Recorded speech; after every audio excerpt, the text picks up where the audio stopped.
Hello, and welcome to the show Wellness with Hypnosis. My name is Ed Martin, and this show Wellness with Hypnosis is presented to you by the Path Foundation. And the mission of the Path Foundation is to help people improve the quality and the length of their lives through the effective use of positive suggestion hypnosis. We've been presenting this show for a number of years now, and we try to answer your questions about hypnosis and about the powers of the mind. And some of the questions that have been asked of us over the years have been about how hypnosis can work with habits and habit control, and most especially the habit of smoking. We've worked with many people who have had the habit of smoking, and I personally have worked with about 8,000 people in the past 7 or 8 years to help them stop smoking and to stop smoking completely and permanently.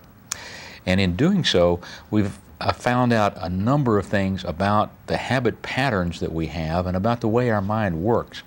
We found out quite a bit about what part of it is the addiction, what part of it is the mental and the physiological addiction, and what part of it is the psychological addiction or the psychological component. Now, so we can really think of a habit as being two parts. The habit itself, which is the repetitive action that our mind goes through, which is almost like a zombie where we do something without even thinking. The other part, which is the craving or the urge or the need to do something, and it's like a physiological or a physical component. Now, many people that smoke say that they are addicted to nicotine. And I've had several people say, but there is no such thing as a nicotine addiction. And I've had several doctors say the same thing, that the addiction is not physiological, but psychological. And I've had others that say that, yes, the addiction is the physical addiction and that there's a craving and that there's a physical need. Well, what we have tried to do is we've tried to work with people to prove or disprove either theory, to see which is the actual truth, whether it's a physical or a psychological addiction, and if it's an addiction, what it consists of, and then how we can work with it. Because we have been successful in working with people that have had all kinds of addictions, chemical addictions, alcoholic addictions, addictions to overwork, addictions to cleanliness, addictions to hand washing, and all kinds of things that are considered addictions. And we've had successes working with hypnotherapy. Now, the question then is what exactly can hypnosis do and how does it work to help people overcome this compulsion, whatever it is, whether it's just a habit or whether it's an addiction. And the technique that we have found the most effective with most people is to use the techniques of hypnotic regression.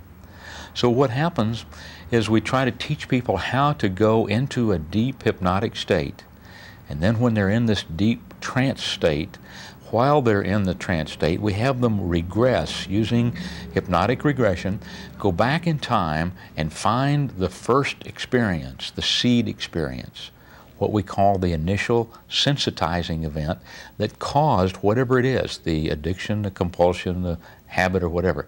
Find that first experience and release it while they're in hypnosis. Now, releasing it, a lot of people are afraid of it. They're worried about going back to something that they don't want to look at. They're afraid that they're going to uncover something and bring back some really negative emotions or something, maybe some abuse that happened as a child or something. What actually happens is the opposite of that. This is not like psychoanalysis. You don't bring it up to the conscious mind. But working in deep trance, what happens is the subconscious mind can find it, release it, and then reprogram the subconscious with the positive, whatever the positive action is. So, for example, one of the smokers that I worked with, she said that the reason that she started smoking was because all of her friends did, and she started smoking when she was in high school. And she said it's peer pressure, that's her reason for smoking.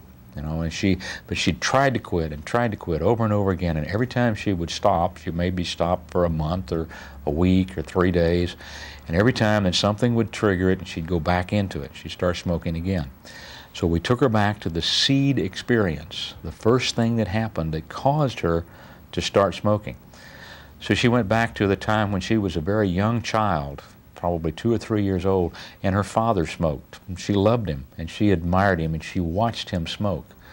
Then she went to a time when she was 11 years old, and when she was 11, her mother and father got a divorce, and her father left. And when he left, he met another lady, and they eventually got married. But the other lady, the girlfriend that he met, was a smoker, and she smoked like a chimney. So the girl at 11 years old, to get her father's love and affection back, thought that she needed to smoke in order to have that love and that acceptance. And so whenever she felt unloved, or if she felt rejected, or she felt unwanted, she'd have to smoke. And that smoking then, to her subconscious mind, was satisfying that in some way. She was also identifying with her father, who smoked when she was a very young child. And those were deep-seated, unknown conscious reasons. Her conscious mind didn't recognize that and didn't relate those as the conscious reason for her smoking. She thought it was all peer pressure. After she'd released those two things, and the peer pressure and several other things that were causing her to smoke, some emotions and feelings that were causing it. After she released that, then she agreed to stop smoking, and she stopped smoking permanently, completely. It took 2 sessions. Now that's the average. Usually it takes 1 or 2 sessions to stop smoking if you use these techniques of hypnotic regression to try to find and release the psychological reasons. Now, in her case, when she stopped, there was no physiological withdrawal. And we talked about it. She had no urges, no compulsions. She didn't turn into an ogre. She wasn't irritable or anything like that. And she was typical of many, many of the clients that we've worked with. When they stop in this form, they don't have any of the psychological withdrawal symptoms that seem to appear with some of the other techniques. What it appears to be, though, is that when we use the hypnosis and use positive suggestion as the conditioning form, and we give the right form of suggestion, not negative, but all positive suggestion, when we use this kind of suggestion to the subconscious mind, then even though those physiological changes have been made in the brain's chemistry, it still doesn't affect the person. They don't have the withdrawal symptoms. So there may be the physiological component, there may be the physical withdrawal, but the mind doesn't see it, doesn't accept it, and so the technique of withdrawing and stopping and changing the habit appears to work without any negative effects whatsoever. For more information about hypnosis, call our Birmingham number, 205-322-PASS.